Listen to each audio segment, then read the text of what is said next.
Hello everyone. आज की इस वीडियो में हम बाइक लोन का हिसाब करना सीखेंगे कि जब हम कोई बाइक लेते हैं, ख़रीदते हैं और उसका लोन लेते हैं तो उसका एक EMI कैसे कैलकुलेट होगा, ये चीज़ आज हम सीखेंगे। तो मान लो बाइक का प्राइस जो है वह 1,40,000 रुपये है। ओके, और जो ब्याज दर इंटरेस्ट रेट जो है उसमें 11% के रेट पे क्या कहते हैं हमें लोन मिलेगा। और वो टाइम कितने साल के लिए, 2 साल के लिए हम लेंगे अगर, तो EMI या महीने किस हिसाब से कैलकुलेट होगा ये हम सीखेंगे। तो इसके लिए हम सबसे पहले ये EMI और इसे डाउन पेमेंट, दो चीज़ डिपेंड करती है।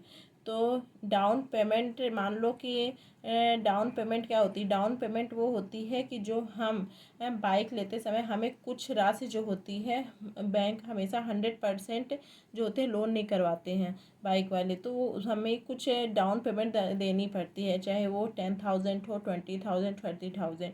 तो जो डाउन पेमेंट होती है वो हमारी अग्रिम राशि बोल सकते हैं कि अग्रिम राशि होती है, या इन कैश है। इन कैश मतलब कहना चाहिए जो हम डायरेक्ट पे कर देते हैं। आजकल तो डिजिटल ज़माना है, तो क्रेडिट कार्ड, डेबिट कार्ड इसी से पे कर सकते हैं। मतलब ये हमारी डाउन पेमेंट वो होती है कि हम जब बाइक का लोन लेने जाते हैं तो हमें जो डाउन पेमेंट मतलब जो हमें अग्रिम राशि दी जाती है। जैसे मान लीजिए हमारी 1,40,000 रुपये की बाइक है। 1,40,000 रुपये में कितनी बाइक है, 1,40,000 रुपये में हमारी कितने, हमने डाउन पेमेंट कितनी कर दी, 40,000। हमने 40,000 डाउन पेमेंट कर दी और 1,00,000 रुपये का हमने लोन ले लिया। तो ये 1,00,000 रुपये का हमने लोन ले लिया। तो यहाँ पर हम देखेंगे कि जो 40,000 रुपये है वो डाउन पेमेंट कहलाएगी, और 1,00,000 रुपये का हमने लोन करवाएंगे तो हमारा जो इंटरेस्ट रेट लगेगा, जो हमने यहाँ पर देखा है 11%, वो हमारा 1,00,000 पर लगेगा, ना कि 1,40,000 पर।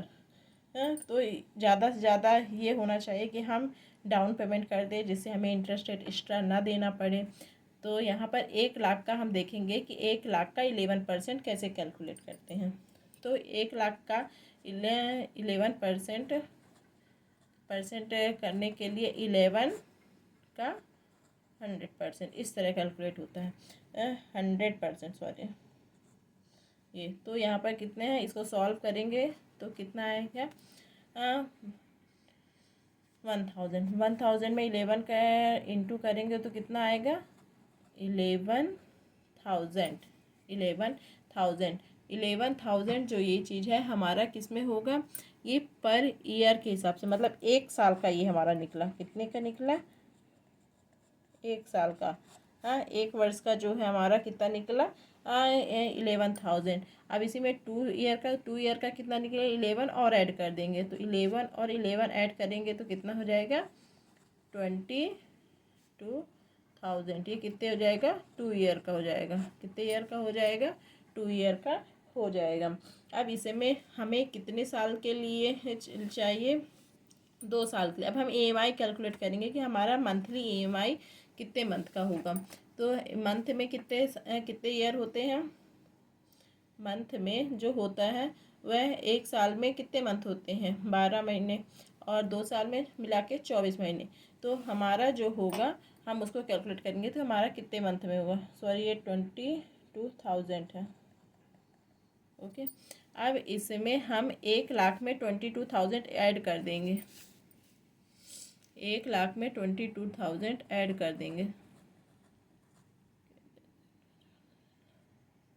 1,00,000 में 22,000 ऐड कर देंगे तो हमारा जो इंटरेस्ट के साथ है, मतलब ये हमारा प्रिंसिपल अमाउंट होगा, ये हमारा इंटरेस्ट होगा।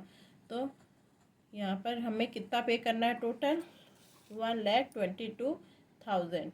ओके, और इसके बाद हम 1,24,000 को किससे डिवाइड कर देंगे, 24, क्योंकि हमारे पास कितने मंथ है, 24 से हमें निकालना है कि हमारे पर मंथ पर उसमें कितने मंथ होते हैं, मतलब पर मंथ कितनी EMI बनेगी।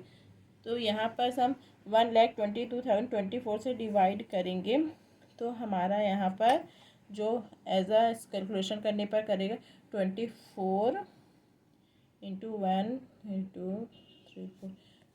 5083.3 कि पर मंथ के हिसाब से यहाँ पर इसकी EMI बनेगी। इसकी EMI बनेगी 503, ये पॉइंट हटा दीजिए। तो लगभग हमारा 5083-84 की लगभग हमारा जो होता है यहाँ पर EMI बनेगा।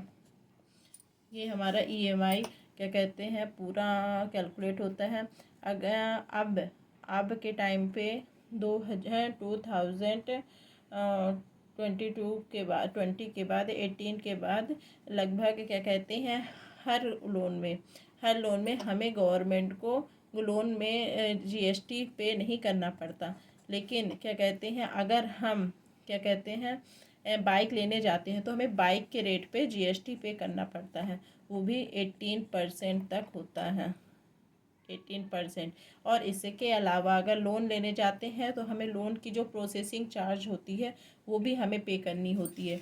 तो वो जो प्रोसेसिंग चार्ज होती है, प्रोसेसिंग जो चार्ज होता है एज ए ये बैंक का होता है, ये हर बैंक का अलग होता है।